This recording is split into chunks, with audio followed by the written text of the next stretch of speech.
बिस्मिल्लाहिर्रहमानिर्रहीम। नाज़रीन अस्सलाम वालेकुम। मैं हूं इमरान वसीम। नाज़रीन, प्रोग्राम में सबसे पहले तो हम बात करते हैं पाकिस्तान तहरीक-ए-इंसाफ के इत्तेहादी सुन्नी इत्तेहाद कौंसिल की। क्या सुन्नी इत्तेहाद कौंसिल नींद से जाग उठी है? सुन्नी इत्तेहाद कौंसिल की जानिब से अदलिया का दरवाज़ा क्यों खटखटाया गया है?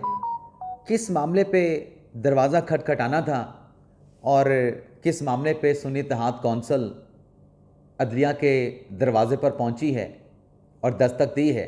इस खबर से अपने व्लॉग का आगाज़ करेंगे और इसके बाद हम बात करेंगे कि पाकिस्तान तहरीक इंसाफ के रहनुमा की आर्मी चीफ सैयद आसिम मुनीर शाह को टेलीफोन कॉल। अब पाकिस्तान तहरीक इंसाफ को पुराने चस्के हैं। ये टेलीफोन कॉल, वो भी आर्मी चीफ को, वो भी तहरीक इंसाफ के रहनुमा की तरफ से, क्या मामला है इसकी डिटेल भी आगे चल के आप नाज़रीन के साथ हम शेयर करेंगे। लेकिन प्रोग्राम का आगाज़ करने से पहले आप नाज़रीन से चैनल सब्सक्रिप्शन की दरख्वास्त करेंगे कि जिन दोस्तों की जानिब से अभी तक हमारे चैनल को सब्सक्राइब नहीं किया गया, उनसे दरख्वास्त होगी कि चैनल को सब्सक्राइब कर लें, बेल आइकॉन का बटन प्रेस करें। वीडियो अगर पसंद आए तो इसे लाइक भी करें और शेयर भी करें। प्रोग्राम के आगाज़ में नाज़रीन दो कमेंट करना चाहूँगा। एक तो नाज़रीन, अगर आपके पास हमारी वीडियो नहीं चल रही, ओपन नहीं हो रही, बफरिंग होती रहती है, तो एक तो वीपीएन का इस्तेमाल करें। दूसरा यह है कि अपने मोबाइल का जो कैशे है उसको डिलीट करें। दूसरी जो बात करनी है, जो 25/9 मई के मुल्ज़मान को मिलिट्री कोर्ट से सज़ाएँ हुई हैं, उन सज़ाओं पर जो यूरोपीय यूनियन का, जो अमेरिका का और जो बरतानिया का रद्द-ए-अमल आया है, वो रद्द-ए-अमल अपनी जगह पे, जिसमें ये कहा गया है कि मिलिट्री कोर्ट्स में जो ट्रायल होता है वो ट्रांसपेरेंट नहीं होता, अदलिया आज़ाद नहीं होती, प्रोसीजर को फॉलो नहीं किया जाता। तो इस पर कहा गया अमेरिका की तरफ से, बरतानिया की तरफ से और यूरोपीय यूनियन की तरफ से कि इस पर हमें गहरी तशवीश है। अब नाज़रीन, यहाँ पे तो इन ममालिक को, इन आलमी ताकतों को तशवीश है, लेकिन जो कुछ गज़ा में हुआ, जो कुछ फ़लस्तीन में हुआ, जो कुछ सीरिया में किया गया, बच्चे, नहत्ते शहरी, मासूम लोग, उनके साथ जो कुछ हुआ, क्या उनके बुनियादी हकूक़ नहीं थे? वहाँ पर तो ये सारे खामोश तमाशाई बने रहे, कुछ भी नहीं किया। आलमी अदालत इंसाफ ने फ़ैसला किया, उस फ़ैसले पर भी कुछ ना हो सका। तो ये कैसी आलमी ताकतें हैं कि जहाँ पर इतने बड़े पैमाने पर मासूम लोगों को, मासूम बच्चों को मार दिया गया, बॉम्बिंग की गई, बमबारी, और न जाने कौन सी, वो कहते हैं ना कि दरिंदगी कह लें, बर्बरियत कह लें, जिसका मुजाहरा नहीं किया गया। वहाँ पर तो इनकी आंखों से आंसुओं का एक कतरा भी नहीं निकला। तो ये यहाँ पर मगरमच्छ के आंसू क्यों बहाए जा रहे हैं? ये नाज़रीन मेरा एक सवाल था आपके सामने रखना, इसको भी ज़रूर सोचें। अब नाज़रीन आ जाते हैं सुन्नी इत्तेहाद कौंसिल ने नाज़रीन 26वीं आईनी तरमीम पर सुप्रीम कोर्ट का दरवाज़ा खटखटाया है। उज़ैर करामत भंडारी एडवोकेट, जो कि मुख्तलिफ़ केसेस में इमरान खान साहब के वकील रह चुके हैं, उनकी खिदमात को हासिल किया गया है। सिर्फ मुख्तसर सी डिटेल मैंने आपके सामने रखनी है। इस दरख्वास्त में सुन्नी इत्तेहाद कौंसिल कहती है कि 26वीं आईनी तरमीम गैर आईनी तरीके से मंजूर की गई है, तो लिहाजा इसको कलअदम करार दे दें। जिस तरीके से इस 26वीं आईनी तरमीम के लिए वोट प्रोक्योर किए गए, हासिल किए गए, उस पर सुन्नी इत्तेहाद कौंसिल कहती है कि सुप्रीम कोर्ट इंक्वायरी कराए और साथ में प्रैक्टिस एंड प्रोसीजर कानून को भी कलअदम करार देने की इस्तदा जो है वो की गई है। और साथ में एक हुक्म इम्तना अदालत से ये मांगा गया है कि जब तक हमारी इस दरख्वास्त का फैसला नहीं होता, जुडिशल कमीशन को जो एडिशनल जजेस की तैनातियाँ हैं, वो तैनातियाँ करने से रोक दिया जाए। अब ये नाज़रीन सुन्नी इत्तेहाद कौंसिल वही है जो मखसूस नशिस्तों के मामले पे सुप्रीम कोर्ट में आई थी, और जब सुप्रीम कोर्ट से उनके हक़ में फ़ैसला नहीं आया, तहरीक इंसाफ के हक़ में फ़ैसला आया, आज तक सुन्नी इत्तेहाद कौंसिल ने उस मामले पे, क्योंकि सुन्नी इत्तेहाद कौंसिल का मौक़िफ़ तो ये था कि मखसूस नशिस्तें हमें मिलनी चाहिए, उस मामले पर तो नज़र-ए-सानी में सुन्नी इत्तेहाद कौंसिल नहीं आई। लेकिन 26वीं आईनी तरमीम के मामले पर ना सिर्फ सुप्रीम कोर्ट पहुँचे हैं, 26वीं आईनी तरमीम को गैर कानूनी, गैर आइनी करार देने की इस्तदा की और साथ में जुडिशल कमीशन की कार्रवाई रोकने की इस्तदा भी कर दी गई है।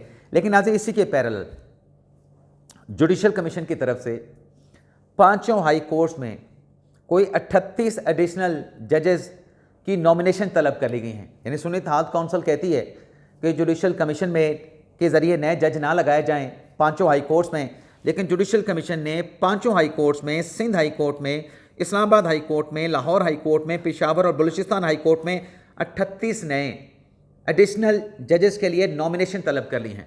इसमें नाज़रीन 12 नॉमिनेशन सिंध हाई कोर्ट के लिए मांगी गई हैं, 4 नॉमिनेशन इस्लामाबाद हाई कोर्ट के लिए मांगी गई हैं, 10 नॉमिनेशन लाहौर हाई कोर्ट के लिए, 9 नॉमिनेशन पेशावर हाई कोर्ट के लिए और 3 नॉमिनेशन बलूचिस्तान हाई कोर्ट के लिए तलब की गई हैं। और ये 3 जनवरी तक जो है तमाम जो जुडिशल कमीशन के अरकान हैं उनसे कहा गया कि आप ये नॉमिनेशन दे दें, लेकिन ये नॉमिनेशन जिस हाई कोर्ट की वैकेंसी के अगेंस्ट की जाएंगी उस हाई कोर्ट के चीफ जस्टिस को देना होंगी, और उस हाई कोर्ट का जो मुतलका चीफ जस्टिस है वो अपनी तमाम जो नॉमिनेशन जो उनकी अपनी होंगी और जो जुडिशल कमीशन के अरकान की जानिब से उनको भिजवाई जाएंगी वो उनको कंपाइल करके जुडिशल कमीशन को रेफ़र कर देंगे।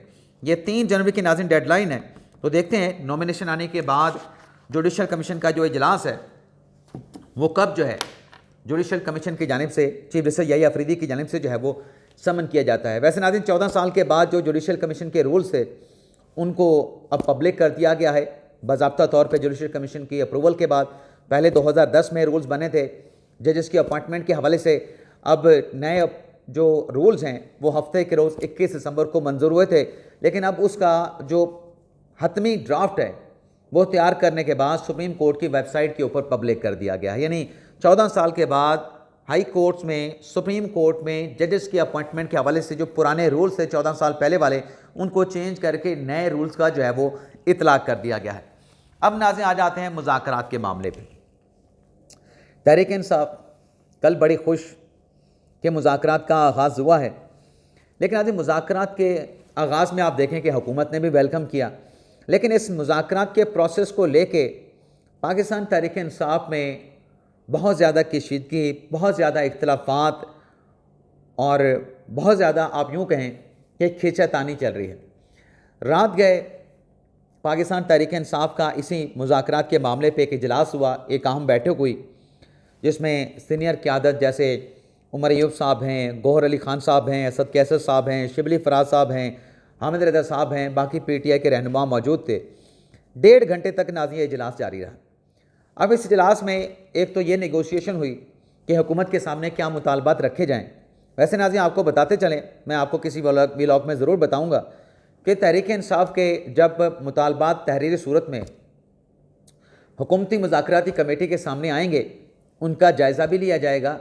उन मुज़ाकरात के हवाले से हुकूमत की तरफ से भी मुतालबा आ सकता है, उसको मुतालबा कहें, शर्त कहें, मैं डिटेल के साथ अलग से व्लॉग में बताऊंगा। लेकिन नाज़रीन ये जो मुज़ाकराती प्रोसेस का आगाज़ हुआ है और इस पर जो पाकिस्तान तहरीक इंसाफ अपने मुतालबात की फ़हरिस्त जो तैयार करने जा रही है, इसके साथ साथ तहरीक इंसाफ में इन मुज़ाकरात के प्रोसेस के ऊपर सवालात उठाए गए हैं। अब इनको सवालात कहना है, इख्तलाफ कहना है, एतराज़ात कहना है, लेकिन ये बड़े सख्त नोयत के सवालात और एतराज़ात हैं। यानी इसको आप कह सकते हैं कि जिस मकसद के लिए ये मुज़ाकरात का प्रोसेस शुरू किया गया है, एतमाद की फ़िज़ा को बहाल करने के लिए जो सवालात, जो एतराज़ात सामने आ रहे हैं, उससे तो जो चीज़ सामने आ रही है, वज़ह हो रही है, वो ये है कि बदएतमादी तो अभी भी मौजूद है। तो एतमाद की फ़िज़ा कैसे बहाल होगी जब PTI के अरकान ये कहना शुरू हो जाएं कि इन मुज़ाकरात से कुछ नहीं निकलना, ये मौजूदा हुकूमत को आप जो है वो इंडोर्स कर रहे हैं, मौजूदा हुकूमत को आप वक्त दे रहे हैं, और PTI का कोई रहनुमा अगर ये कहे कि मैं नहीं समझता कि ये मुज़ाकरात कामयाब होंगे, तो ये तो फिर हुकूमती कमेटी के पास जब ये सारी चीज़ें पहुँचेंगी कि PTI के अंदर से आवाज़ें आ रही हैं जिसमें बदएतमादी, मिसट्रस्ट हुकूमती मुज़ाकराती टीम पे शुरू किया जा रहा है, तो फिर मुज़ाकरात का प्रोसेस आगे कैसे बढ़े। आप देख लेना, मैं ज़्यादा लोगों की बात नहीं करता विद इन द पार्टी, मतलब पाकिस्तान तहरीक इंसाफ में आरिफ अलवी साहब साबिक़ सदर पाकिस्तान हैं, वो नाज़रीन कहते हैं मुज़ाकरात के प्रोसेस पे कि मुज़ाकरात उनके साथ होने चाहिए जो फ़ैसला करने का अख्तियार रखते हैं, जो फ़ैसले करते हैं उनके साथ मुज़ाकरात होने चाहिए। और साथ में कहते हैं आरिफ अलवी साहब के पाकिस्तान तहरीक इंसाफ में किसी किस्म का कोई इख्तलाफ नहीं। आरिफ अलवी साहब, आप कहते हैं कि पाकिस्तान तहरीक इंसाफ में कोई इख्तलाफ नहीं, आपके पार्टी के लोग, इन मुज़ाकरात का सेहरा बैरिस्टर गोल अली खान के सर पे है, बाकी PTI के रहनुमाओं के सर पे है, वो मुज़ाकरात हुकूमत के साथ करना चाहते हैं। आप कहते हैं कि मुज़ाकरात एस्टेब्लिशमेंट के साथ होने चाहिए, पिंडी वालों के साथ होने चाहिए। ताकत वाले और कौन हैं? किसकी तरफ आरिफ अलवी साहब इशारा कर रहे हैं? तो ये इख्तलाफ नहीं तो और क्या है? अब ये नाज़रीन, आरिफ अलवी साहब वही हैं जब ये सदर पाकिस्तान के मनसब पर बराजमान थे, इमरान खान साहब के ख़िलाफ़ अदम एतमाद की तहरीक आ चुकी थी। आने के बाद, बल्कि उस तहरीक के दौरान जो कुछ आरिफ अलवी साहब ने किया, वो असम्बली तहलील करना, निगरान हुकूमत के क़याम का प्रोसेस का आगाज़ करना, वो भी आपके सामने है। लेकिन वो तमाम कोशिशें आरिफ अलवी साहब की, इमरान खान साहब की नाकाम हुई। उसके बाद जब शहबाज शरीफ वज़ीर आज़म बन गए, राना सनाउल्लाह साहब का तो जिक्र मैं लाजमी करूँगा कि वो वज़ीर दाखिला थे, उसके बाद यही आरिफ अलवी साहब थे जो कि एक कॉन्स्टिट्यूशनल पोस्ट पे बैठे थे और कोशिशें क्या कर रहे थे। हालांकि ये गैर सियासी ओहदा होता है, वफाक की अलामत होता है सदर पाकिस्तान का ओहदा, लेकिन एक्टिविटी क्या थी आरिफ अलवी साहब की, जो आज कहते हैं कि पिंडी वालों के साथ, फैसला वालों के साथ, फैसला करने वालों के पास, फैसला करने का जो अख्तियार है उनके साथ मुज़ाकरात होने चाहिए। ये अलवी साहब उस वक्त PTM की हुकूमत को गिराने के लिए इमरान खान की जनरल बाजवा के साथ खुफिया मुलाकातों का एहतमाम करते थे, बंदोबस्त करते थे। और जब ये मुलाकात होती थी, ये तो ऑन रिकॉर्ड है, तस्लीम शुदा है कि इमरान खान ने हुकूमत से निकलने के बाद, वज़ीर आज़म हाउस से निकलने के बाद जनरल बाजवा से 2 से 3 मुलाकातें की। और उन मुलाकातों में इमरान खान साहब ने जनरल बाजवा के सामने क्या डिमांड रखी? इन मुलाकातों का बंदोबस्त तो आरिफ अलवी साहब ने किया। इमरान खान साहब ने क्या डिमांड रखी?